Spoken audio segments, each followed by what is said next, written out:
Each year, Microsoft Research hosts hundreds of influential speakers from around the world, including leading scientists, renowned experts in technology, book authors, and leading academics, and makes videos of these lectures freely available.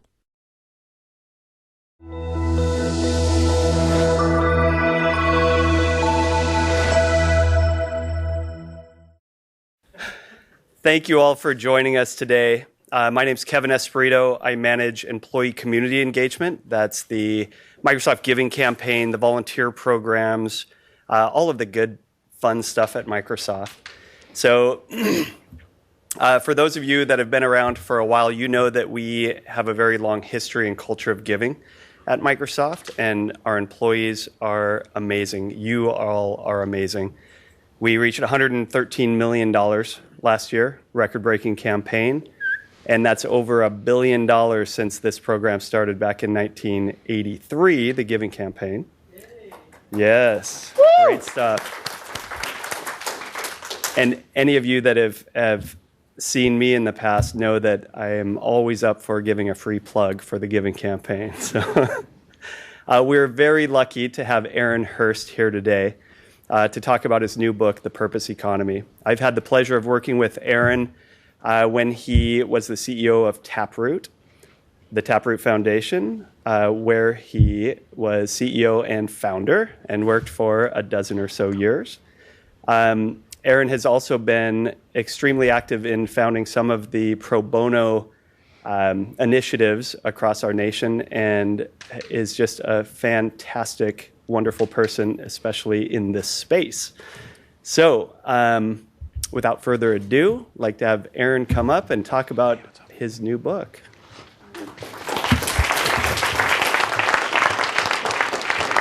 Thank you, sir. Awesome.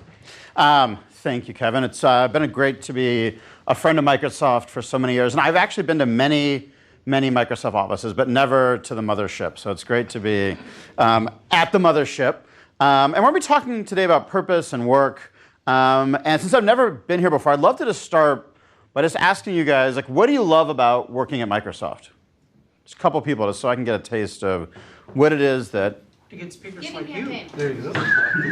There you go. That is the best answer I've heard anywhere. I don't know how anybody can top that. Yeah. We have great people. Great people. Yep. Awesome. What else? Changing the world. Changing the world. Awesome. I need this side of the room. Is this the side? It's like a wedding. These are like the love Microsoft, looking for another job. No, what's on this side? What over here? Why do you guys here? Why do you love working here? The drinks. The drinks, free milk. So it's just like third grade. Nice. All right. Yeah. Difference. It scales and makes a difference. Being able to make a difference by scaling ideas and solutions. Awesome. That's great. It's always great. I always hear different things going to different companies, and it's really helpful just to hear sort of what is the passion, what is it that connects people to the organization where they spend the majority of their waking hours. I'm going to talk to you today about my new book, The Purpose Economy, that came out a couple months ago. And one thing just as background, I wrote this book using crowdsourcing. So I wrote the book last summer, about a year ago, and the publisher worked with me to actually print 2,000 copies and send it to my network and ask people to contribute stories, data, better arguments, etc. And got back just tons and tons of emails with suggestions and ideas. The book that is being sold at an incredibly low discounted price, today only, in the back, actually is only about 20% the book I wrote. The other 80% came out of being able to reach out to the community and gathering content and ideas from other people. So it was a lot of fun. But one of the pieces of feedback was from a friend. He's like, dude, why are you writing a book no one reads? I was like, oh, I don't really know what to do with that feedback, right? Because that's kind of hard. It's like all of a sudden, if you like make cars, you're like, yeah, nobody drives. Why are you making a car, right? So I thought a lot about that piece of feedback. So I was like, he's kind of right. Like most business books, maybe people buy them, but only very few actually finish reading them. So I hired a cartoonist, and you'll see in the book that each section of the book has a cartoon summary of that section. So I just wanted to let you guys know that in case any of you don't read or can't read, you can still consume this book. So this is my cartoon me who you will meet throughout the presentation today. So the core of the book, the core idea, actually was inspired by a number of things, but one of them was my uncle, who was an economist at Stanford and coined the term information economy back in the 70s. And proved that the information economy had become the dominant driver of the US economy, increasingly global economy, actually at a point in the 60s. It had become the leading driver of economic growth and output. But he also, in his 9-volume dissertation, which I have never seen, I read summaries of it, which was good enough. No cartoons, but it was good. He basically helped me understand how the economy has changed over time. And I came to understand it through this little diagram, which is, we basically started off as apes. Does anyone disagree with that? Occasionally I'm in an audience where someone has to contradict that point. Okay, we're good here? So we started off as apes. We still are apes. But we became an erect ape over millions and millions of years, right? But one of the things that characterize us as human beings is that we're impatient bastards, right? We are an impatient lot. And we weren't happy with the fact that evolution was taking millions and millions of years. And we decided to take evolution into our own hands and hack evolution, right? We decided to hack it and speed it up.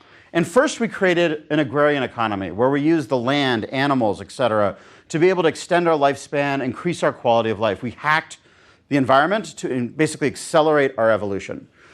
We then said, you know what, that's not good enough. We want to be stronger. So we started extracting minerals from the earth, creating machines that had strength and the ability to move things much faster, much stronger than we ever could have through natural evolution. We had hacked it once again.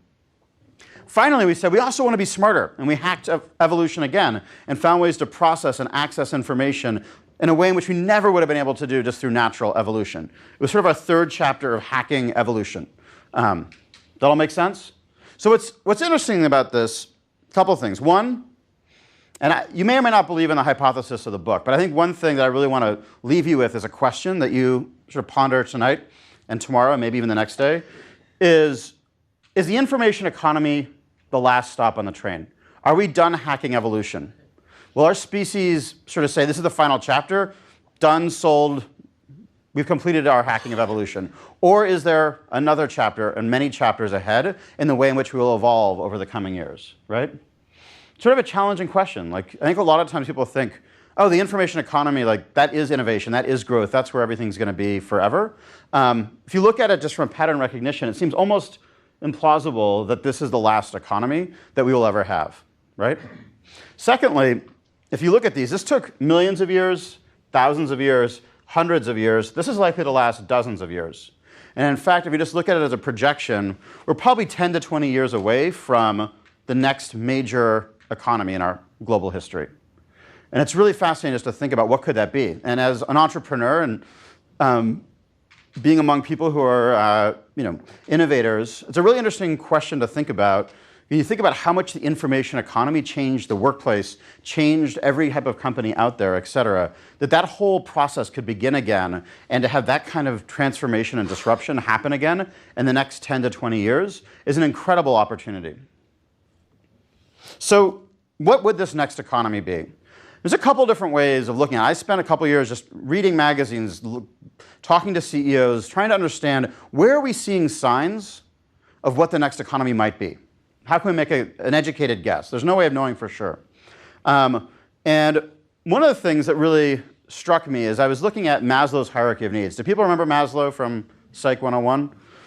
So it's not a perfect model, but I think from a storytelling and understanding perspective, it's interesting as you think about, we basically have these base needs for survival, food, shelter, et cetera.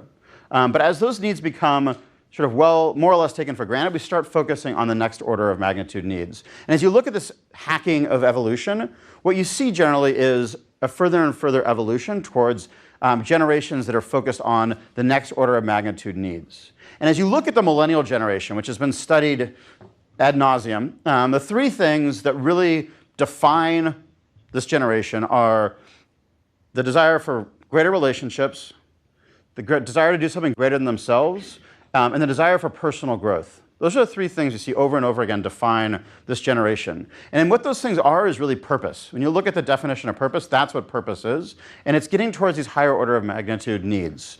And you're seeing more and more within the professional classes, who are the ones who define the start of an economy, there's less of a fear of where am I going to sleep tonight. There's not really a fear of where's my next meal going to come from. It's the Microsoft cafeteria. The fear is, will I have a life without meaning? Will I have a life that doesn't matter? It's a fundamental fear of irrelevance and of not making a difference in the world and having an impact. This is driving an incredible anxiety of this generation, this desire for purpose.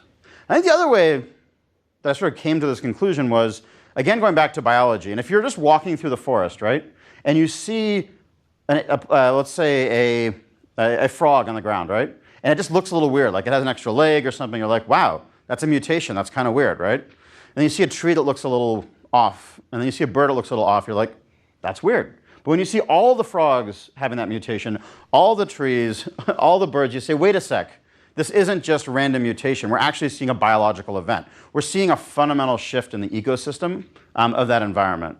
And as I was looking around at the places where innovation is really happening now around the sharing economy, the maker economy, freelance economy, et cetera. I mean, there's about a dozen of these sort of micro mutations to parts of the economy. And you say, okay, there's all these weird mutations of frogs that look a little funny, trees that look a little funny, and birds that look a little funny. What do they all have in common? What's going on here? The common thread is purpose. These are all being driven by these three elements of purpose: relationships, doing something greater than yourself, and personal growth. And if you look at them in totality, it explains why, from my point of view, the next era of our economy will likely be one driven by purpose, just based on the evidence on the ground and the generation that's really, given timing, likely to drive this. So, as Kevin said, I was the founder of the Taproot Foundation back in 2001, which is a nonprofit, and the goal was to ensure every nonprofit has access to the marketing, technology, HR, strategy, services they need. Because just like companies, nonprofits need these resources, and it's vital to ensure that they have them, even if they can't afford them.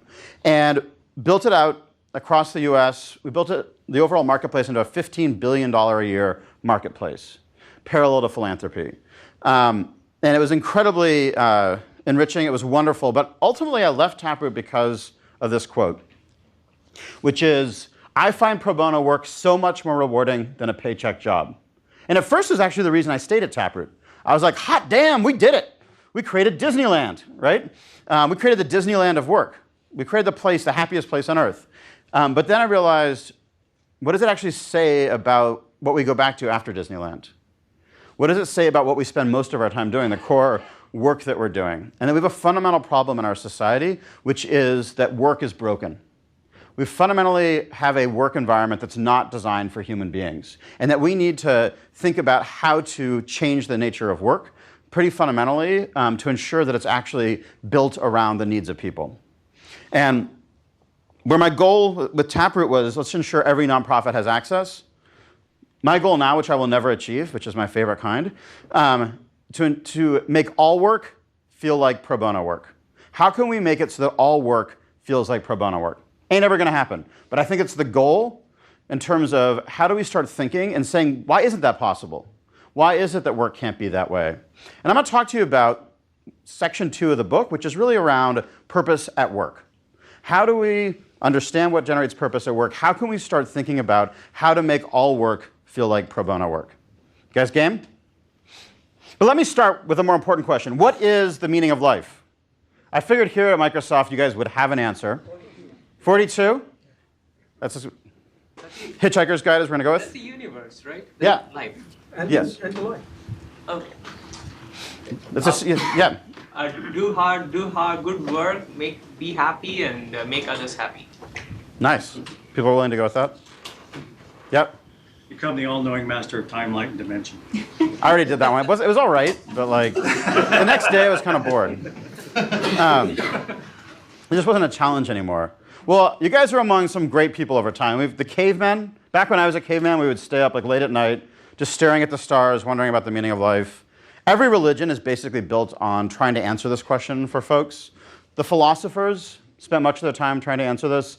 And the modern day talk show hosts like Oprah Winfrey as well spent much of their time sort of pondering and exploring this question. And I have absolutely no answer to this question, so I just wanted to put that aside. I mean, you already had some great answers in the audience, but what I'm going to share with you is what I think is just incredibly fascinating, which is in the last 5 to 10 years, new research, largely out of Michigan, Yale, and Penn, has started to help us understand something we've never understood before, which is really what actually creates purpose at work. This is like the equivalent for me of when we first figured out how to make the internet work. It's like we're in the early days and we haven't yet figured out how to commercialize it, change everything, but we have now tapped into a science that enables us to radically change the way we approach work, which is going to create tremendous opportunities economically and socially. We're sort of at the cusp of this incredibly exciting time, and I'm going to share with you this research that really changed my understanding of what actually work can be and what matters when it comes to purpose at work. But before they do that, I have to admit, I was committing malpractice for about 12 years, giving especially young folks career advice that turned out to be completely wrong.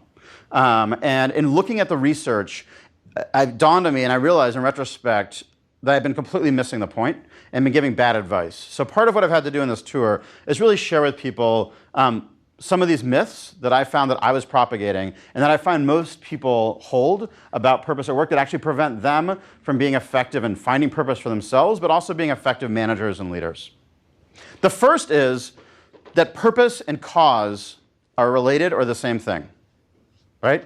Most people think that, and they come to me and they say, I really want more meaning in my work. I need more purpose. Like, I need to find my cause. Why is it everyone's like found their cause, like education, puppies, kittens, whatever it is, and I haven't been able to find my cause, right? And you go onto LinkedIn or Facebook and everyone's checked off all their causes, et cetera, right? As if this is a thing that like brings meaning and purpose to our life. But this woman over here is from the Upper East Side of Manhattan. Has anyone been to the Upper East Side? So you probably know her. This is a typical Upper East Side woman who has many, many causes in her life and pretty much no purpose. Does anybody know anybody who has a lot of causes, but you would say no real purpose? Yeah, like they've checked all the boxes on Facebook, but you're like, yep, still no purpose, right? Similarly, has anyone met anyone who has tremendous purpose in their work, but if you said, what's their cause? You'd be like, I have no clue. I don't think this person has a cause. Anyone met someone who has purpose in their work without a cause? I know lots and lots of people who have tremendous purpose in their work without any cause associated with it. And I also know a lot of folks, having worked in the nonprofit sector, who work in the nonprofit sector, which is full of causes and are miserable and have no purpose in their work. In fact, at the Taproot Foundation, we had many volunteers who were coming out of nonprofits because they weren't getting purpose there, going into other nonprofits. Or we'd have business professionals move into a nonprofit thinking that was going to give them purpose when they realized after a day it was just a job, right? Purpose and cause are not the same thing. Yeah? Can you put into words like what that looks like, somebody having purpose? Yes, I will. Absolutely. I'll get to that in a few minutes. So purpose and cause are not the same thing. There is no scientific connection really between these two things. The other two that I think are important here are that a lot of people believe purpose is a revelation. It's like you read the Sunday Times magazine and you're going to like stumble on an article and it's going to give you purpose. Or you're going to go to Africa and you're going to like see something and you're going to like, whoa, I found purpose, right? We think it's like a revelation, something that happens to us, something that we're waiting to like connect with, like a bolt of lightning that's going to come down and like tell us what our purpose is in life, right? And I shared this recently at Oxford in the UK to a bunch of graduate students. And like all of a sudden they just all looked depressed. And I was like, what's up? Time out, like what's the problem here? And they're like, well, we all realized that we kind of went to graduate school because we thought we'd have a revelation and figure out what our purpose is. And the faculty in the room were like, sorry, yeah, that's not going to happen. This is not the way that life actually works. It's what publicists and the media like to tell, makes for a great Hollywood movie. But purpose comes to us as a daily journey. It's not something that comes to you like a bolt of lightning. And the third is the belief that purpose is a luxury. And this is especially a popular myth among affluent liberals, to be honest. And I'm not sure exactly why that is, because whenever I talk to someone who doesn't have means, they're like, of course you don't need money to have purpose. Like, they're not correlated at all. But we tend to have a belief that we have to like work, we have to toil, we have to suffer, we have to do all these things to earn the right to have purpose. Absolutely not. That's like completely ridiculous. There's no need for a yacht to be able to have purpose. You don't even have to have a job to find purpose in what you're doing. And there's no better example of this than Viktor Frankl, who was a slave in a concentration camp in Nazi Germany and said he made it through life as a slave in a concentration camp because of purpose and meaning and the work he was doing and with the people he was working with. So I figure if a slave in a concentration camp can have purpose in their lives, I've yet to find a work environment that's worse than that, right? I'm assuming it's better here. So purpose is not a luxury. This is a really important point, because I think a lot of people think they don't deserve purpose yet. They think it's like a privilege that you have to like get to a certain age or a certain point in your life where you're allowed to have purpose. Or like, oh, we can only offer purpose and opportunities for purpose or people with means. It's really important to move beyond that. So these are the 3 myths I have been propagating that I've now realized are myths, and actually getting in the way of people finding true purpose in their work and getting closer to that goal of making all work feel like pro bono work. But it left me with 2 sort of questions as I was looking at this research. One was these 2 women had the exact same job and a cat, which is funny because I'm totally allergic to cats, and the cartoonist put it in and was going to charge to take it out, and I was like, I'll just leave it in. But even the cat's happier here, right? Like they're doing the exact same job. This one's fully engaged, full of purpose. This one's not, right? Like what's going on here? What's wrong? It doesn't make any sense, right? How do you explain that behavior? How could the same person or these 2 people like have the same job and have a different experience? And this is Dr. Pickle.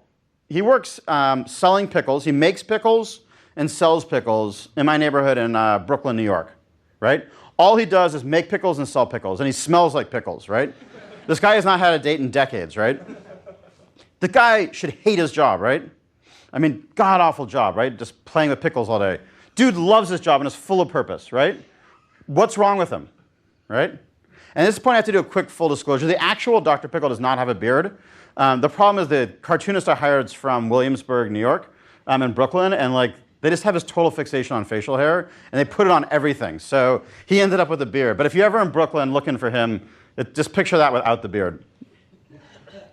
So what I saw, and I started looking at the research, which was this piece just blew my mind. And again, this is something I've been working in for 12 years. There are basically 3 ways people think about work. So it's not about how you think about it today versus tomorrow, but in general, how you think about work throughout your life, from the start of your career to the end of your career. If someone just asked you right now, what is the reason we work? It's like, what is your immediate reaction to like that question? Just think for a sec. Why is it that we work? What they found is that there are basically 3 categories of answers people give to this question, and they don't really change much over time. The first is we work because it's a job. It's a necessary evil. We need to make money to pay the bills, to be able to do the things outside of work that we want to do. These people are what someone at LinkedIn called coin-operated, right? These are people who are fundamentally like, we only work because we have to, and it's because of the economic needs, right? That is the meaning of work. The second group is career. And these folks see work fundamentally as part of their identity. They work so that mommy and daddy are proud of them, and that when they go back to their high school reunion, people don't think they're a loser, right? They're fundamentally saying, like, I work as like it's part of who I am and how I express who I am to the world. It's tied up in my identity. That's the primary goal of work. And the third, which is, this is the term the scientists use, which I don't love, but is calling, which is a fundamental belief that we work because work adds value and that we gain purpose through the process of work itself, right? So it's interesting. I mean, people have these sort of 3 buckets, right? Sort of a taxonomy of why do we work? What was more interesting was that the people who are in calling were shown to have higher life satisfaction and higher work satisfaction, and on most regards, better employees. So I was always told as a CEO when I was being mentored, you want to have a mix of like people here who are just like punching the clock, getting the job done, getting it done. You want people who are the climbers, and you want people who are like the craftsmen, right? But it turns out actually, based on the research, that may not be the case. It may in fact be that what we want are people who are of this calling mindset and see work fundamentally as a value creation mechanism. But here's the challenge. In the US right now, based on the research I saw, a third of the workforce is job, a third is career, and a third is calling. It almost evenly splits, a third, a third, a third, which is interesting. But more so, they studied about a dozen professions. And of those dozen professions, they found that the exact same pattern held true. A third of doctors see their work fundamentally as a job. It's a great steady paycheck. You're unlikely to get laid off. It's like a very steady way to make a living so that you can go jet skiing, right? Career. A third of doctors are like, mommy and daddy will be so proud of me for being a doctor. No one's going to call me a loser at my high school reunion, right? And a third say, I'm a doctor because I fundamentally believe that doing this work adds value to the world, and I get purpose from the work itself. And this is not to say these people are bad doctors, right? These people could all be great doctors. But you see this to be true across doctors, or as most people would say, doctors are a job full of meaning and purpose, right? Well, yeah, for a third of them, right? Same thing's true of executive assistants. A third see it as a job, a third a career, a third a calling. As they went through each profession, they saw almost even divide in every career among these three mindsets, and they didn't see it really changing between jobs. Like as you skipped between different employers and roles, it didn't really change because it was tied to your fundamental story about the role of work. So this really leads to a couple of really important conclusions. One is purpose at work is a choice. If you basically can't say that it depends on the profession, it doesn't depend necessarily on the employer. At the end of the day, it's a choice. You can certainly have jobs and opportunities that give you more purpose, but that ultimately, this is a choice, right? And that we need to each accept that choice. And that's sort of the first step of making all work feel like pro bono work, is for us all to accept that that's our responsibility, not some external force. The second one, which is for Kevin, is that there's a tremendous, I think, philanthropic / social change opportunity in that it turns out that during your adolescence, is when you have this mindset created, and it's hard to shake. There's a tremendous opportunity, I think, here for changing the world around how can we help set in people's adolescence the mindset that's going to serve them and the workplace best throughout their lives. We tend to think about like building the right skills, maybe as important or more important that we ensure we're graduating 100% of high school graduates with a calling mindset, right? How do we start doing that? It'd be a fascinating opportunity. So what is actually purpose? You asked earlier, how do we define like what generates purpose? Purpose comes from these three things I mentioned earlier. Relationships. We get purpose from interacting with each other. You can get purpose by yourself, it's much harder. We get purpose by interacting with other people, through the relationships in our lives. We get it through doing something greater than ourselves. And this is where people often get confused with cause, because they say, oh, so a cause. You're like, no, it doesn't have to be a cause, and it's not like there's one cause out there for you. It can be helping someone open the door. It can be building a product that makes someone's life just a little bit easier. It's about doing something that's not just about you, right? It doesn't have to be this romantic saving the world fully. You can do your little piece of it, but it's not about a cause. And then personal growth and challenge. We get purpose when we master new skills, try new things, lean into our fear. This generates purpose for us when we're learning new things, right? And again, this is the future of the workforce. I mean, by the end of this decade, the millennial generation will be the majority of the workforce, and these three things are the things you see over and over again as the priorities of this generation. They want to have relationships at work that are like second family. They want to make sure they're having a career of meaning and impact, and they're constantly wanting to learn and grow. And the old model that I was taught as a kid was this sort of model of learn, earn, and then return. Was anyone sort of shared that model? So yeah, so the basic idea is you spend the first third of your life learning. Stop that, no more learning. Spend a third of your life just earning. Let's earn money. Earn money. It doesn't matter what you do, just earn money. Optimize earning. And then the last third, you can join boards, give to philanthropy, return, right? This model's broken in like 6,000 different ways, right? And the millennials were smart enough to actually realize that and are saying, I'm no longer willing to wait until I'm 60 to do the return. And I'm also not willing to stop learning, because I know that if I stop learning, in a year, I'll automatically be obsolete. They're saying, I need to learn, earn, and return every single year, if not every single day. And it's radically disrupting the workforce because employers don't know what to do with this incredible desire to be doing such a dynamic job that's doing all three things. So how do you bring purpose to work, either as an individual, a manager, a company? There's really four things that have sort of seen to be effective that we're exploring. And again, this is like the web back in like 1996. I mean, we are at the sort of beginning of this. And it's really fun because an idiot like me can actually say things that sound profound just because it's so early, right? In 10 years, like, I won't have any chance of like doing anything in this field. So if any of you are similarly inclined, it's a great time to get into this business. Even idiots can rule. How to build purpose at work. So number one, the first step is to take responsibility for purpose in your own life and to build self-awareness. What drives purpose for you? It's not the same as the person sitting next to you.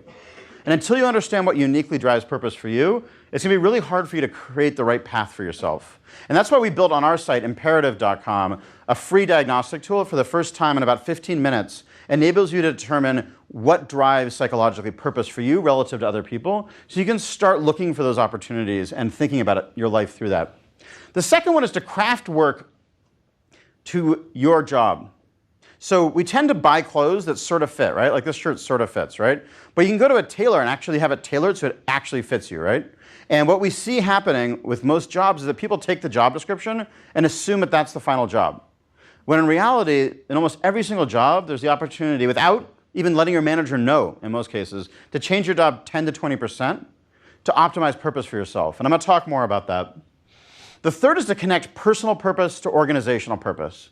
What tends to happen is in startups, they're incredibly full of purpose because the relationships are intense because you're working around the clock on a small team. You're doing something greater than yourself because every startup, no matter how stupid what they're doing is, believes they're changing the world, right?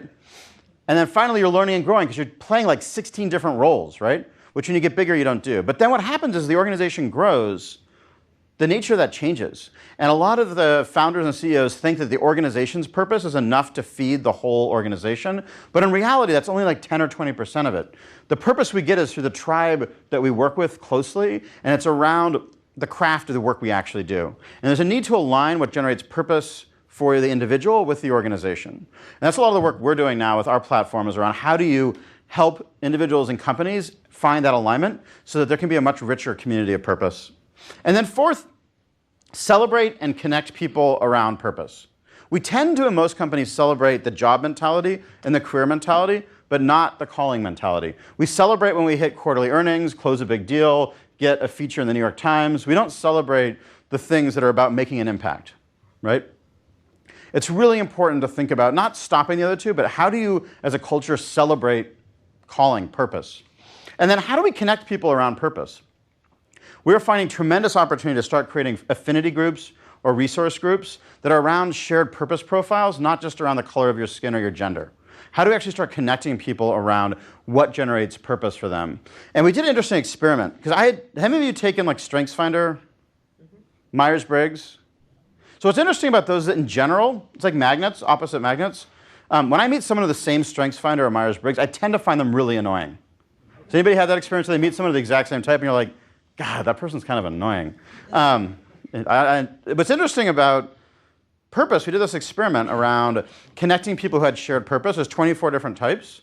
And what we found was the opposite. It was like immediate friends, like immediate connection. It was so powerful. We actually did an experiment internally where we asked members of my team to go into our database, find someone who has a job that you think sucks, has the same purpose type as you, and set up a call with them to talk to them about their job. People were like, all right. So they looked up a job, but they were like, oh, God, I would never want that job. Same purpose type. And two things would happen. One is they would like immediately hit it off and be like immediate friends. And secondly, they would come off saying, wow, that job's kind of cool. Because the problem is we tend to get advice or images of what a job's like from people who don't share the same kind of purpose type and therefore don't understand really what that job would be like and don't have the right approach to it. We get advice from our parents or colleagues, but they don't have the same purpose type and it totally skews our understanding of what's successful. So I want to talk a little bit sort of this last piece about this process of job crafting or tailoring your clothes to fit. And the research up front centered around hospital orderlies. Does anybody know anybody who's an orderly or someone who cleans hospital rooms? So this job sucks. Like if you want a job that sucks, this is it, right? Because you're literally cleaning up bodily fluids all day long, and doctors and nurses are so incredibly rude and mean to these people, it's ridiculous. Like next time you're in a hospital, just watch how doctors and nurses treat these folks like furniture and don't even acknowledge that there's a human being in the room. Like these people are literally cleaning up shit and being treated like shit, right? And yet they still found that many of them love their jobs.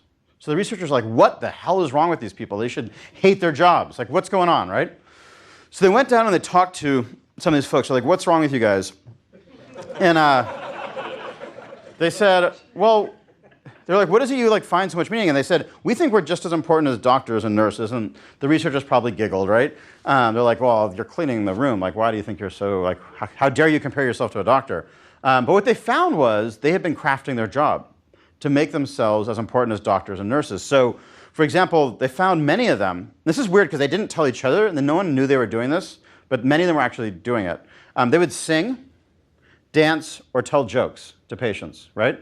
This was not part of, like most hospitals and the interview orderlies aren't like, please share 3 jokes you'll be telling to patients in the next 3 months, right?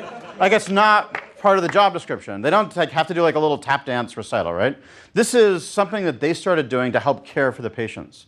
They found, provide a much more important bridge to the family and friends of patients than doctors or nurses did. And did much more to actually take care of the psychological well-being of patients, in many cases, than doctors or nurses. And one story that was really touching, in a long-term care facility where people actually stay for weeks or months at a time, the orderlies were moving art around because they wanted to make sure patients got to see fresh art every day instead of just leaving the art up. None of these things were part of their job description, but they tailored it to fit their needs and who they were to optimize purpose. And this is exactly what we're seeing now is possible with every job, and what we're starting to try to really build the technology around is how do we create the ability to every quarter craft your job and optimize it to tailor it to actually fit you, to optimize around what generates purpose for you. Because if you can sing and dance in a hospital, you can sing and dance at Microsoft, right? It may not literally be singing and dancing, or it might be. But how do you every day find the equivalent for yourself to bring craftsmanship and caring into that work? Incredibly doable, and it's really, we think, the future of how do we reform work to really make it more human. The key to this process is really three things. Task. So these people added singing and dancing, not part of the job. Relationships. They actually built relationships and reframed relationships with the people. And perception. They no longer saw a patient as someone who makes a mess I must clean up after, which would be my immediate reaction. They changed the perception to be, these are people I'm taking care of. They recrafted their job to add things that were not part of the job description. So one quick story about this, because I just want to make sure you see how easy this is to do. I went looking for the place that was certain to have no purpose, right? So I went to Midtown Manhattan to an investment banking company where everyone wears black suits, right? And I was like, there is no way in hell there is an ounce of purpose going on here, right?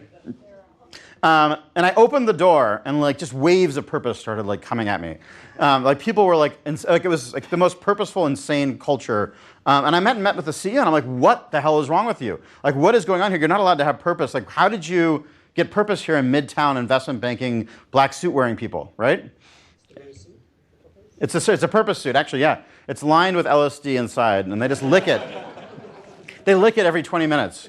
No, what she did was really simple, and I like to share this because it's a very human example that you don't need technology, you don't need any permission to do this. She, as the CEO, would just ask people, how was your day? How many of you ask people, how was your day? And how many of you, when you say it, actually want to know how someone's day was versus you're just hey, what's up? I was in the what's up category. It's something you just say, hey, how was your day? Great, talk to you later, right? So she would actually care. And if someone said, I had a good day, she'd be oh, that's not good enough. Tell me one moment today that made it a great day. What was one moment that made it a purposeful, good day? And over a couple weeks or a month, she'd start to see patterns. And she'd start to, based on that, give them different projects, celebrate different things about them, connect them to different people, and started crafting their job around what gave them purpose. So she had basically done the diagnostic intuitively around what generated purpose for them and started crafting their job. And yes, CEOs can do this, but so can individuals themselves, just by writing down every day the answer to that question, what was the moment today that made it a good day? And looking for those opportunities, right? You can do it for your peers. You can do it as a manager. It's not something that requires a CEO. This really speaks to me to how to do it. So again, we've seen everywhere from an orderly to an investment banker find purpose. It is obviously incredibly possible, right? So I fundamentally believe, I started off working in technology in 1997 in the Bay Area in Silicon Valley. At the time, the web was just really getting momentum, and a lot of companies saw that. And what most companies did is they said, okay, this web is coming, the information economy, let's hire a firm to build a website for us, right? And that was lovely. Another set of companies said, wow, the web is coming. This changes everything. This isn't just about throwing up a website. It fundamentally changes everything about what we do. Those are the companies that have thrived over the last 15 to 20 years versus those that just thought all they had to do was get a website, right? And the same thing we're seeing today is true. The companies that see the purpose economy coming, there's two categories. The ones that get out their umbrellas, right? And those that get out a surfboard and ride the wave. The ones that get out the umbrella are the ones that say, oh, purpose economy, let's make sure we have a foundation and a volunteer program. Check, right? Versus those that say, holy moly, this changes everything. And fundamentally looks at how they're building purpose for their customers, how they're building purpose for their employees, all their shareholders, seeing it fundamentally as different. And we're seeing companies, new companies, existing companies, radically changing their approach at a fundamental DNA level around purpose. This doesn't mean that foundations and volunteerism aren't important. That'd be like saying websites aren't important. But that's not the solution. The solution is, how do we fundamentally bake into the DNA of every company this new economy that I believe is coming? So with that, I wanted to share with you my contact information in case I can be of service and open it up for questions. Amy, how long do we have for questions?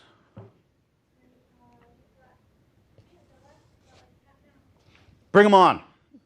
Yeah, so love any questions, thoughts. And if anybody has an update on the game score, that would be awesome too. Yeah. What's the reaction when you share this with adolescents directly, like a bunch of teenagers? Or have you done that yet? I showed it to my 6-year-old, and he was just bored. I haven't tried adolescence. It's not part of sort of what I'm focused on, but I think it is. I really would love a group of folks to take on that quest and figure out how to translate to that audience and how to help make that happen. Because I do think that's so important. I'll share one thing which is fascinating. This new research that came out, I don't know, 3 or 4 months ago out of Michigan, they looked at like what was the role of parents in this, right? And it was fascinating what they saw. And this was a pretty limited study. It was only looking at male, female, not single parents, sort of a more traditional definition of families.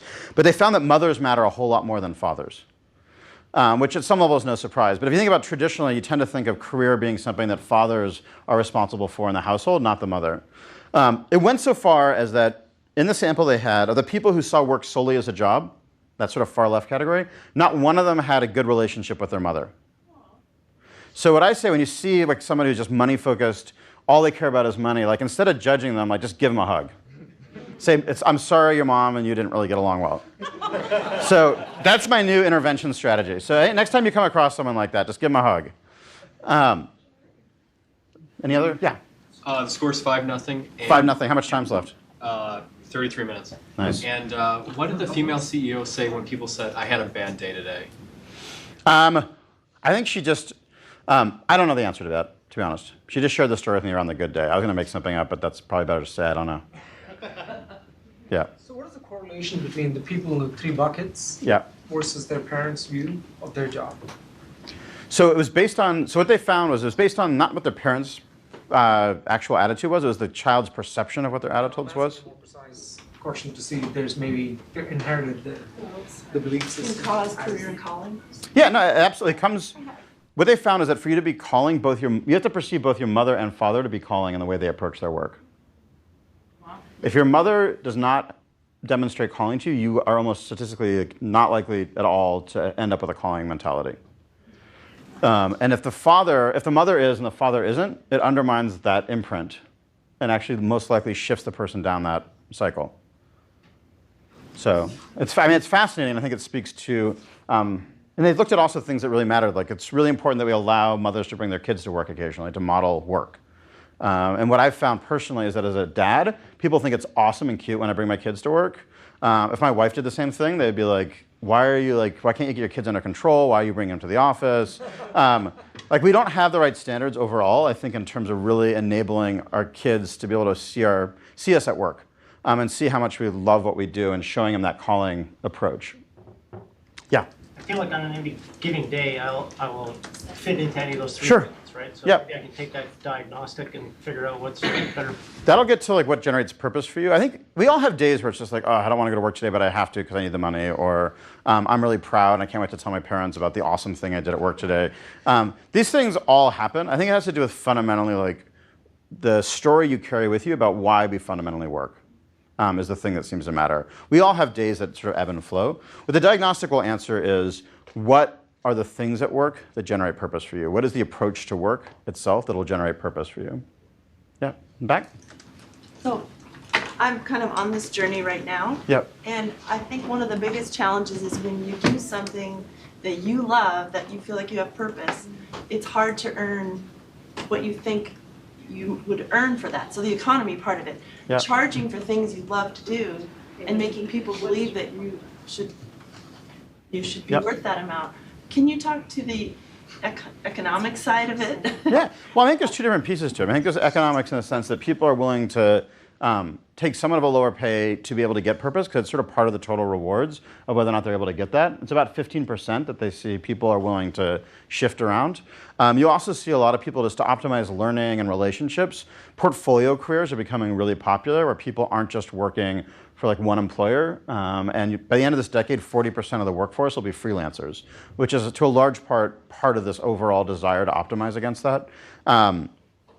So I think it's also a question of realizing how much money you actually need. I think a lot of people, basically in an average city for a family of 4, I think you need $75K a year. but we've all sort of built a lot of social constructs to need more money. And actually, the research shows that like the correlation to happiness, like after that point, like almost doesn't matter, right? So I think part of it too is sort of recognizing like what do you need that money for? Is it for recognition, security, and trying to define that well?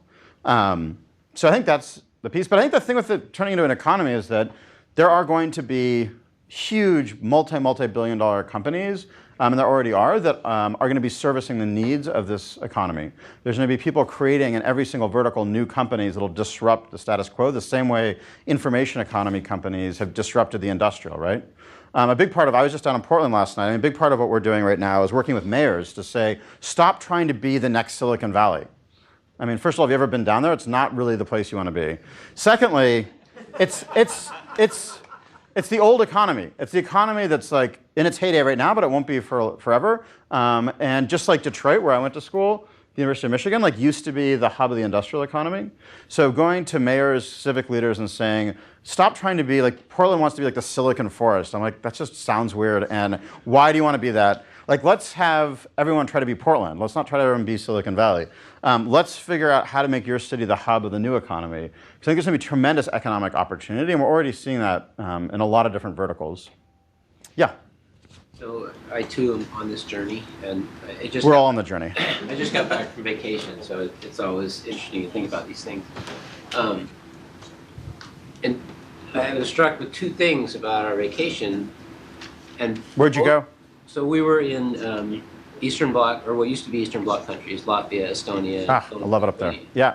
So one thing is we traveled not by hotels, but we stayed in Airbnb. And I think Airbnb is one of these companies. Absolutely. And the relationships, they're micro relationships. I met the people once. We dropped off their keys. Sometimes they were just apartments that they had. Sometimes we actually lived in somebody's house for a weekend. But the micro relationship we shared with those people versus a concierge, and we book a room in a hotel, and you know, it's not personal. That's right. Job. And that added a lot of meaning to our trip. But the other part was being in countries that are basically they were celebrating 20, 25 years of freedom. Yep. And they all appreciate that, and they still remember it. I mean, we were in Lithuania over the weekend, and it was a non-stop parade of every youth in the country marching and celebrating their heritage. Yeah. And so it struck me that it's a lot easier to have purpose when you're fighting something. And we don't have to fight anything here. We have to define this for ourselves. Yep. But yet, when they're not fighting that anymore, it's so new to them that it's not a challenge to find it. I found so many people just invigorated with what they were doing, regardless of what they were doing. And I still can't understand why that is. I don't think they struggle with the youth there struggle with the sense of what am I going to do with my life. No, I think you see it, again, going to that sort of economic history typically economies have to go through each of these stages in their evolution. Like they go from that agrarian economy, and many countries in the world are still agrarian, industrial, information, and then purpose. So just from like an economic sort of output creation, like there's a need to go through that progression from an economy standpoint. People can have purpose in any environment, any time. I think it's when it becomes economic is where you're seeing that rise, right? And we too would have all of our children, I think, marching to independence if we only had 4 kids. I mean, Lithuania is like such a small country. So I think that's cheating. Yeah. Any ideas or thoughts around what post-secondary education will do based on the change in the purpose economy, right? So learn, earn, and return. It was kind of built on, okay, you do high school, you go to college, you get a job. So that model I would call college and support that model. I think there's two different, there's really the answer to the question of what it should do, and there's a question of what it will do. And I can sort of talk a little bit to both. Our current system is probably 50% agrarian and 50% industrial. We haven't yet created an information economy educational system even.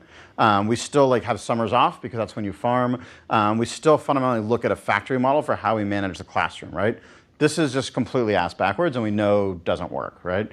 So it's an incredibly hard thing, though, to change because so much infrastructure, so many vested interests in that, right? When you look at what it should be, I think you're looking at a couple things. One, education being something that's not seen as done at any given time, but building the infrastructure for us all to say we're in school all the time, right? And you're starting to see companies like General Assembly that are like creating much more powerful continuing ed that's not seen as like continuing ed that's not desirable, and just for people who can't find work, but actually seen as like an ongoing part of how we are constantly curious and retooling. And I think that is a critical piece. I think the second one is we now know that like the best learning happens not in a classroom, but like out and about, right? I was lucky enough to go, and I write about this in the book, to a school in Ann Arbor called Community High School, where you could actually get credit for your job. You could get credit if your grandpa wanted to teach you about World War II history. You could get credit for actually teaching your peers a class. It was really understood that you learn in the community, not just in a classroom, and I think we'll see more and more of that. I think the third is building empathy as a skill and self-awareness, which is not something right now that schools work on. They actually do the opposite. They remove empathy and they remove self-awareness from what the experience is in terms of graduating folks with that. And the final piece, homeschooling is growing 7 times faster than public school enrollment right now, right? And I'm not advocating for homeschooling, but homeschooling is getting better outcomes than classroom teaching on like most measures, right? And I think what that speaks to is the fact that we need to remove these intermediaries and the sort of one-to-many model and look more at why homeschooling works, which is that it's an intimate relationship with the teacher, which is your parent, and it's also a customized curriculum at the speed of that student, right? Right now, like my daughter is in 3rd grade, she has to be at 3rd grade in math, English, art, science, gym, right? But people don't evolve that way. She may be like a 1st grader in math, but like a third grader in English and a 5th grader in science, right? Like we don't just evolve. And when a teacher teaches something, it's like you have that one window and then it's over. That's not how we learn. And when you're homeschooled, you're actually building learning to that. And it's sort of more like Khan Academy. So I think these are some of the things we need to adjust. I don't think we're going to be able to create a revolution. I just don't think the infrastructure is too like solidified. I think what we can do is look to make some of these changes to building more community and empathy, customization, et cetera. Yeah. So tying into what he said, purpose, could this be reactionary too? I'm thinking climate change and stuff like that. Yep. So purpose being instilled as a reaction versus being something that's innate. I think it's both, right? So you know, in the research they show people who have a lot of chaos in their life tend to emphasize and put more priority on finding purpose and creating a story that helps make sense of the world, right? So this is true, you know, you look at this in really poor communities, why religion, from my point of view, is often so popular, right? Because there's incredible chaos. You see it in terms of the environment, the incredible fear around all the changes going on in the world, around the fact that the job market is incredibly unstable right now, although potentially getting a little bit better. I mean, millennials are entering a very chaotic environment. The average millennial is expecting a job to last 2 years versus Gen X, which is 5 years, or boomers, which is 7 years. This kind of chaos breeds a need to be able to explain what their life's about, what they're doing, what's going on, because they're not getting that from like an employer they have forever. So there is a big part of this millennial generation that is driven by that, that need for some stability to come out of self-awareness. And that's why you're seeing so much of this like quest for self-awareness, so much interest in everything from yoga to self-help with this generation. So I think that's no doubt part of it. I think it's one of, as I write about in the book, several different like macro trends that are affecting this, from the longevity to actually the fact that we've only recently completely integrated women into the workforce, and this is having a huge impact on the workplace and on the economy overall.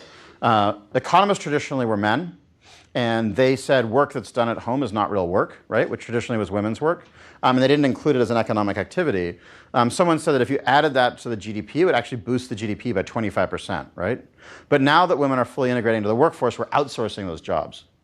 And now it's starting to show up in the GDP. And what's interesting, the fastest growing job in the US right now is not a software developer, it's a home healthcare aide. It's the people we hire to take care of our parents, because we no longer have time to do that, right? So there's other shifts that are fundamentally happening that are moving this economy overall. Yeah. So I'm still working on the parallel between the digital economy and the purpose economy. Yep. Much of your talk here, a subset of the book I'm sure, was about finding purpose in whatever economic environment you find yourself. So that that's different from for instance, the difference between the digital economy versus the That's right. Right. Yeah. So it's the same way, like if you think about like Microsoft, you could argue is pretty much an information economy company, right? But Bank of America maybe isn't, but they still use information economy a lot as part of how they operate, right? So there's sort of like, is that the way I see it is there will be companies that are like almost entirely purpose economy companies like Etsy, right? But you're also starting to see other companies that are basically saying, okay, we're in apparel, right? Like I was working at the Gap. We're in apparel. We're not a purpose economy organization overall, but just like we had to add IT to make ourselves modern, we are having to basically figure out how to add purpose to what we're doing. So I think you see sort of a peer model, like Microsoft was pure in the information economy, and then you see like every other company realizing they have to add it as part of their platform. Does that make sense? Yeah. Yeah. Yes, can you expand a little bit on the whole idea of the freelancing? You said that you're going to see like 40% people working as freelancers. You're seeing incredible rise in it. I mean, Intuit did this study. I think there's a bunch of variables for it. I mean, part of it's not by choice, right? It's that people are just having to pick up bits of work. But a lot of it's actually people wanting that autonomy, wanting to be able to choose their clients, being able to have diversity. When I was at Taproot, we had a volunteer early on who was from HP, and he'd been there forever. He's a designer, and he's like, I love my job. People I work with, I get to have really fun tools, et cetera, but I'm really tired of designing in blue and gray. He's like, everything I do at HP has to be in the same colors, right?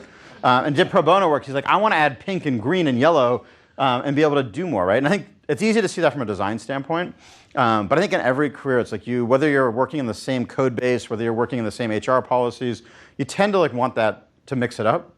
And I think also people are wanting to have more control of their identity and not be just seen as like an employee of a company. And you're seeing this desire to do that. I think it also fits better with the learn, earn, return model where people are saying, look, I'm going to want to be taking classes and learning. I'm going to want to be working some, and I'm going to want to be being involved in the community, et cetera. And it creates a flexibility for a lot of people to see how they can go about doing all three of those. So many of my millennial friends do not have a job. And many of them make more than the people I know who do have a job because they're basically doing this portfolio. And it's stressful because they're constantly having to basically hustle for money and find clients and do that work. So it's not like a Pollyannish, it's not all sort of easy. But we're just seeing a huge increase in this. And it's radically changing how we think about work. When you think about all the labor laws we have and all of the sort of systems we have, if you think about in 10 years, it may be that many of the folks working at Microsoft are actually not employees of Microsoft, right? Which is already the case probably to some degree, but you see the acceleration of that. The whole idea of what is a team, what is a community, how does this all work? And to me, it goes to the extreme of YouTube. I mean, YouTube at some level is one of the largest volunteer organizations in the world, right? They've got all these people creating content for them. Like Time Warner would kill for that, right? Yeah, exactly. So it's like this. It's sort of the whole idea of what is an employee, what is a customer, what is a freelancer, what is a volunteer. These things are all getting mashed up.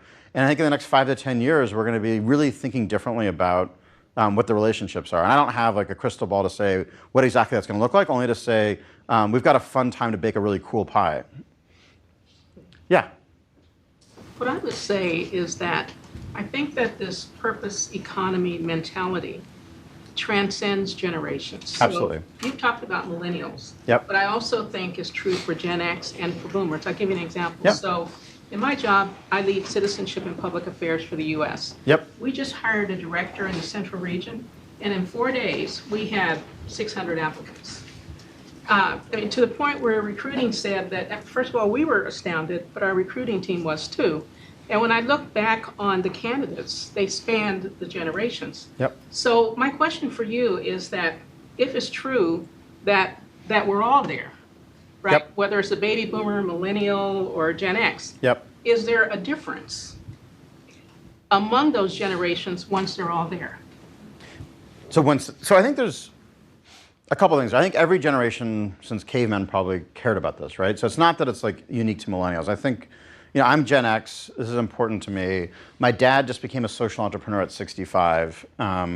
People are exploring these things for different reasons at different times. There's a huge movement around boomers to say, okay, I got past that midlife point and beyond. I still know I'm gonna have to work for another 30 years. I want this work to actually matter and to mean something, and I want to learn, I want to do this. So it's a sort of motivation there. I think for Gen X, we're seeing a leadership opportunity to help create this environment to make this happen. And for millennials, I think the difference is, one, just that fundamental belief from the get-go that learn, earn, and return all happen at once, whereas the previous generations did have more of a sense of, once I've earned my right, then I will.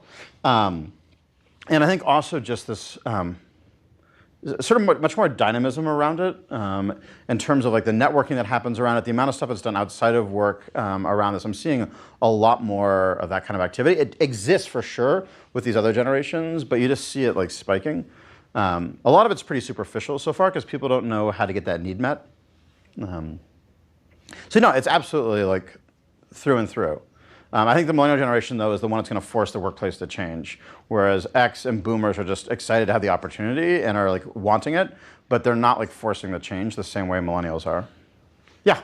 So how much of this will touch the lower economic class?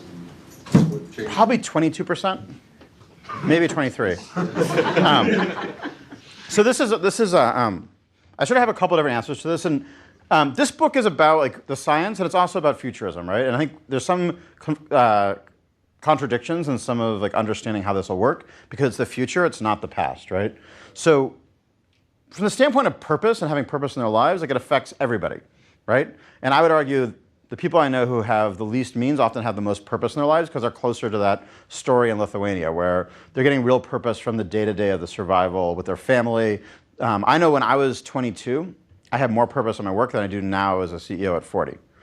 Because I had more authentic relationships. I was actually coding, which was deeply rewarding to like code something and actually see something change versus now like I just create PowerPoint decks and talk to people and don't really get the depth of relationships. So I think there's some interesting sort of dynamics there. But as an economic force in terms of changing the workforce, in terms of changing retail, I think it's similar to like the beginning of the information economy where early on, like not everyone could afford a computer, right? There was a huge digital divide. And it's only like relatively recently that we're pretty much getting to the point where we assume everyone has a smartphone, everyone has access to a laptop. Not every single person, but the majority, right? And I think it's a challenge about like patience, right? Of like, how long is it going to take? I mean, it took the information economy decades to get to that point where everyone had access and where like it affected every job. I think we're going to see a similar, shorter but trajectory. And if you look at Roger Everett's diffusion of innovations curve, do people remember that? Sort of like this curve that goes from the innovator, early adopter, early majority, late majority, laggards. With the information economy, we're already in a late majority, right? Where the late majority of folks are fully on board. There's still a few laggards out there, right, that are just like, hell no, I'm not using this stuff, it's horrible. But we've pretty much gotten all the way through. I think with this purpose economy, we're still in the innovators, early adopters. That's why like Whole Foods does so well. And people are like, oh, it's just an elitist thing. But so were the early computers because you just couldn't afford them otherwise, right? So Whole Foods is slowly actually changing the whole organic food market so that 10 years from now, you will be able to get low-cost organic and healthy food at any grocery store. And that would not have been possible if Whole Foods hadn't developed that early part of the market. So we tend to think of them as only for the rich. They actually played an critical role in actually changing the whole ecosystem around food. Yeah? An online question from TH. She says, some say that data is the oil that fuels the internet information economy. What would be the currency in a purpose economy? Purpose? No, I think the currency is like choice around purpose, right? And those employers that are able to create environments and support employees to really optimize purpose are the ones that are going to be able to have access to the top talent. Those companies that create products and services and experience that give the richest sort of purpose to their customers are the ones that are going to be able to attract the best dollars, the biggest margin for their product. It's a special sauce. And I think it's starting to understand, like, how does your product help build relationships? How does it help someone do something greater than themselves? How does it help someone grow, right? Building that into that experience. And it's been fun working with retailers, everyone from like IKEA thinking about what does a purpose economy shopping mall look like, right? To thinking about apparel, thinking about cars. How do each of these industries? How do you add that special sauce to differentiate and make your product better? Just same way, other companies had to bring information economy to existing products to make that special. Yeah. What that probably looks like here is apps, because everybody's encouraged to build an app, and whatever your purpose in life can come through as an app that helps both the company and the individual. Yeah, I mean, apps are fun because it's like something that requires much less infrastructure typically, and like enables people to have that space. I think it'd be interesting to challenge like what is that here fully as a company, and I think there's probably every single product you have now. You could think about how is this product building relationships, enabling someone to do something greater themselves, and helping someone grow. Right? I don't think it has to be like a separate product line. I think it may be a question of how do you integrate that more and more and amplify where it's already existing. So I guarantee you're already doing that in a lot of your products. It's just a question of like putting it through that lens and actually talking to your customers about how they're using it, how they could use it towards these other goals, where it'll have much deeper resonance and loyalty with them. Well, every employee is encouraged to do an app here. Sorry, I didn't give you Okay. that Oh, so it's like bring your app to work day? It's find your purpose through an app. Yeah. As an employee of Microsoft. So how many of you have created an app? So like 5 or Kevin did. I'm curious to hear about that afterwards. No, I mean I think that's a really important way to like give someone space to create something and to have a breakthrough. And it's like a really wonderful little way to test and pilot something. So I think that's great. And I think it's the start of like really thinking through everything. Yeah, in the back. I think that's the last question. Yep. The score is now 7-0. Wow. 7? Wow. Wow. We'll say My friends in Germany will be happy. Thank you guys. I really love spending the afternoon with you guys.